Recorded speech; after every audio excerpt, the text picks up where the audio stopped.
झारखंड राज्य स्थापना दिवस के 25वें वर्ष एवं भगवान बिरसा मुंडा की 150वीं जयंती के अवसर पर जिला प्रशासन द्वारा स्वच्छ साहिबगंज सुंदर साहिबगंज के संदेश के साथ गंगा तटों पर स्वच्छता पखवाड़ा चलाया जा रहा है। यह अभियान 7 नवंबर से 15 नवंबर तक चलेगा।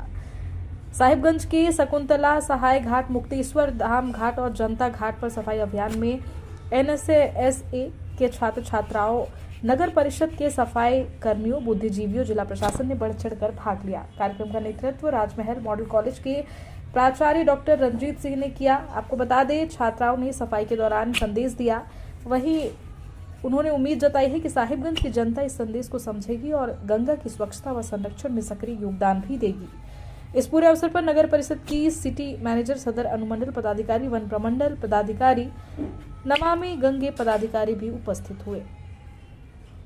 जैसा कि आप सभी लोगों को विदित है कि साहिबगंज एकमात्र ऐसा ज़िला है झारखंड का जहां पर उत्तर वाहिनी गंगा है और गंगा का अपने आप में एक विशेष महत्व है।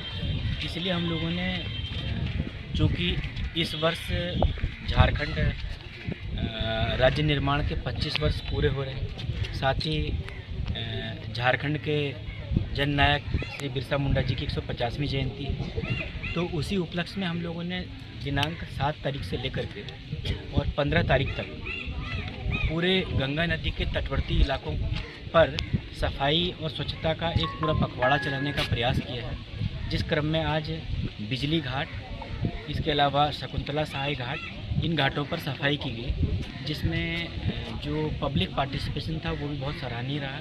NSS के बच्चे, NCC के बच्चे, इसके अलावा जो कुछ समाज सेवी हैं, उन समाज सेवियों के द्वारा सफाई कार्यक्रम में प्रतिभाग किया गया और इस पूरे गंगा घाट पर सफाई के साथ साथ लोगों को जागरूक भी किया गया कि गंगा नदी में कूड़ा कचरा डालें।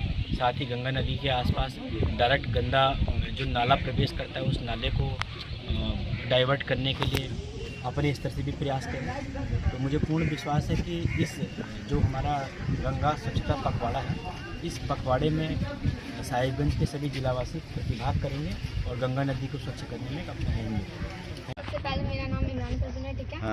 और मैं क्लास 10 में हूँ, गर्ल्स हाई स्कूल में। और मैं यहाँ पे आई, मुझे बहुत अच्छा लगा। यहाँ पे आप लोग भी आए, जितने पदाधिकारी है और भी आने वाले हैं, ठीक है। उनको बहुत अच्छा लगा, बहुत अच्छा फील भी होगा। हम लोग को ये बात सही है कि ना स्नान करने से पहले श्रमदान करना चाहिए, क्योंकि हम लोग की वजह से यहाँ पे गंदगी फैल रहा है। हम लोग अगर चाहें तो हम लोग इसको साफ कर सकते हैं, हम लोग चाहें तो इसको बर्बाद कर सकते हैं, मतलब गंदा कर सकते हैं। इसलिए स्नान करने से पहले हम लोग को 10-5 मिनट, जो भी जिसके पास जितना टाइम है, हर कोई तो फ्री होता नहीं, जिसके पास जितना टाइम है उसके हिसाब से हम लोग को श्रमदान करना चाहिए। उसके बाद स्नान करना चाहिए और स्नान करने टाइम हमको शैम्पू, साबुन, ये सब का इस्तेमाल नहीं करना चाहिए। बस हम लोग को पवित्र होना है तो बस स्नान कर लो, 5 मिनट 10 मिनट हो गया, ठीक है। इसी के साथ मेरा नाम मेघा कुमारी है, मैं नगर पालिका गर्ल्स हाई स्कूल हूँ। जैसे कि मैं रंजीत सर, निकेश सर ने बताया, हमें श्रमदान करना चाहिए। स्नान करने हम लोग तो बहुत बड़ा है, हमारी श्रद्धा है, हमारी पूजा पाठ है, तो हम लोग स्नान करने आते ही हैं। तो हमें स्नान करने से पहले हम लोग कुछ श्रमदान करें, जिससे हमारा ही फायदा है, इसमें किसी और का फायदा नहीं है। अगर हम अपना सफाई करेंगे तो हमें ही लाभ होगा। और हम सफाई करेंगे, ये प्लास्टिक सब हम लोग जो शैम्पू यूज़ करते हैं, वो शैम्पू सब बहकर जब नदी में जाता है तो नदी के जानवर, जैसे जलीय जीव है, डॉल्फिन है, फिश है, बहुत सारी मछलियाँ हैं, वो लोग को नुकसान पहुँचाते हैं। उन लोग का जीवन भी हम लोग की वजह से बर्बाद हो जाएगा। इसलिए हमें जागरूक होना चाहिए, ताकि हम लोग सबको जागरूक कर सकें, हम लोग सबको बता भी सकें कि हमें श्रमदान करना चाहिए और अपने आसपास को साफ रखना चाहिए और सबसे ज़्यादा नदी को साफ रखना चाहिए। नदी में कूड़ा करकट नहीं फैलाना चाहिए। आकांक्षा सीनियर, मैं केंद्रीय विद्यालय की विद्यार्थी हूँ। हम लोग यहाँ जैसे उपस्थित हुए, हम सब, हमारे अनिकेत सर, हमारे रंजीत सर, की हमें कभी भी गंगा में गंदगी नहीं फैलानी चाहिए।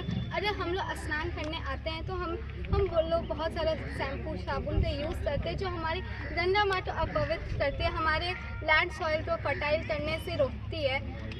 इसीलिए हम लोग को यहाँ पे उतना गंदगी नहीं फैलाना चाहिए। हमारे गंगा माँ में भी बहुत सारी जीव रहते हैं, जैसे डॉल्फिन, उनको भी इफेक्ट हो सकता है कि वो अगर ये सब पदार्थ अगर अपने अंदर ले ले तो उनको भी मरने के चांसेस रहते हैं। इसलिए हम लोग को ये कभी नहीं करना चाहिए। अगर हमें गंगा स्नान करना है तो बिना शैम्पू साबुन के करना चाहिए। अगर हमारे पास जितना भी टाइम हो, उससे 5 मिनट निकाल के भी हम लोग को गंगा माँ की सफाई करनी चाहिए।